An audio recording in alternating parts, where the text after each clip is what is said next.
Hola, ¿qué tal amigos y amigas? Mi nombre es Elvis Orellana Espinosa. Siempre les estoy invitando a mi canal en YouTube y pues visítenlo, ya que ahí van a encontrar diferentes temas.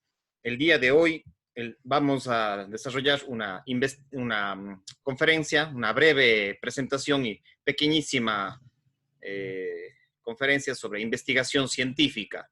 Ya, ese es el tema de hoy, investigación científica.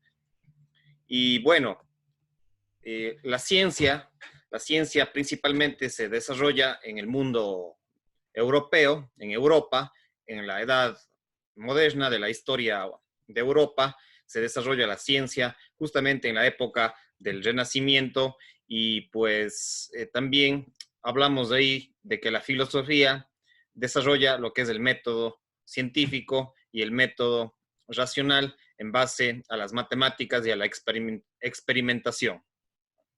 El mundo, esto proviene del mundo greco-romano, ¿sí? Después de décadas y siglos de olvido, de desarrollo, eh, con la modernidad y el renacimiento en Europa, tratan de recuperar lo que es el pensamiento de Grecia y de Roma, y ahí surge por allá por el siglo XVI, especialmente en el siglo XVI, con lo que es el Renacimiento y la Edad Moderna y por supuesto la conquista de América, surge la ciencia y el método científico y se da la revolución científica en ese contexto de Europa.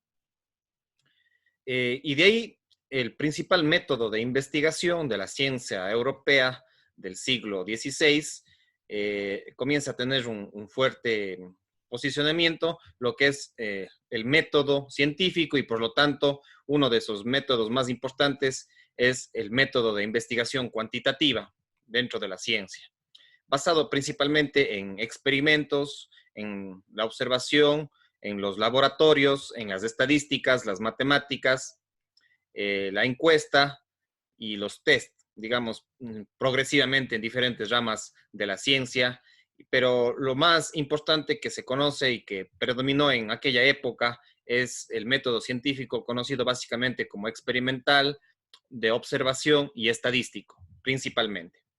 Eh, Después ya la ciencia y el método científico se va tomando otros métodos y ahí surge lo que es el método de investigación cualitativa basado principalmente en lo que es las técnicas de la etnografía, la comunicación, el lenguaje, la entrevista, la encuesta de tipo cualitativo y la observación. Ya la encuesta puede ser de tipo cuantitativo o puede ser de tipo cualitativo.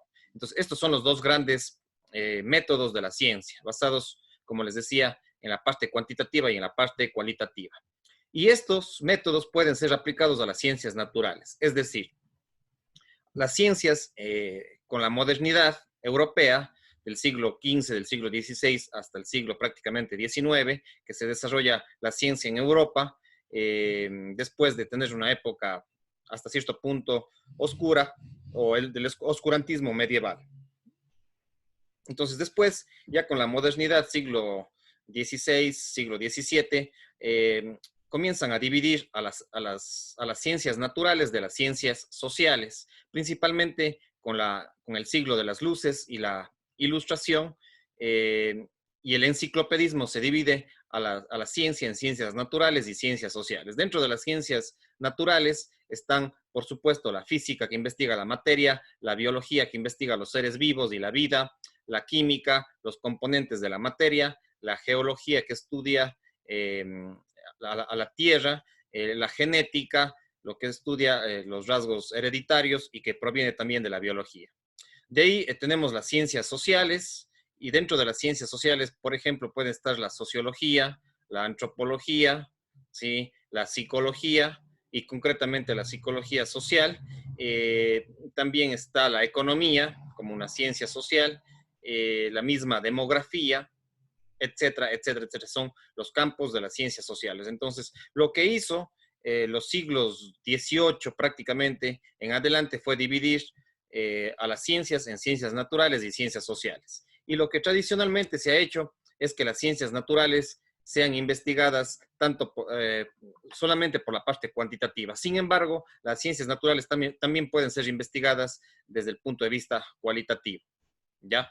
Y las ciencias sociales también pueden ser investigadas con métodos tanto del componente cuantitativo como, por ejemplo, las encuestas o los test, y también pueden ser investigadas desde el punto de vista cualitativo, desde la etnografía, desde el lenguaje, ¿ya?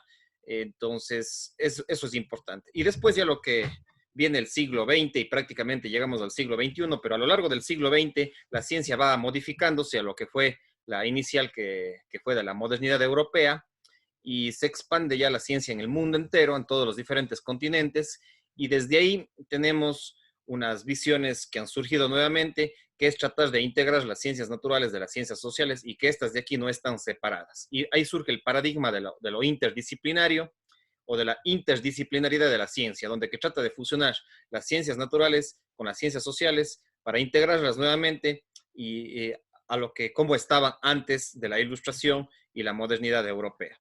Y de ahí surgen en el siglo XX paradigmas científicos, o resurgen más bien paradigmas más integrativos, interdisciplinarios, como son los sistemas complejos, la interdisciplinaridad, la teoría sistémica, las teorías de la complejidad, la teoría del caos, la integración de plantas, animales y humanos desde una perspectiva ecológica y sistémica de la ciencia.